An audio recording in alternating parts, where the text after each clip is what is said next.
Soomaali maxaa helay hadda maxaa qaybiyay waxa qaybiyay qori iyo qabiil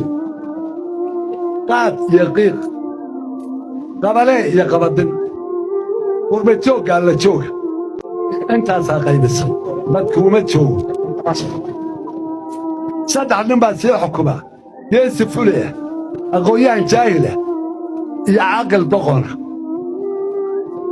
lixdaa hore sii xukumaan waa aqoon-yahan soddon sano cimrigiisa ugu dheerayd buu wax baranayay PhD buu wataa irbad ma samayn karo irbad maxaad samayn kartaa irbad bajaaj ma samayn kartaa maya baaskiil maya kooke maya laba ciyaar ma kala calin karo iska daa laba reere isquushana wuxuu la gelayaa suufti farahana saabuun buu ku dhaqay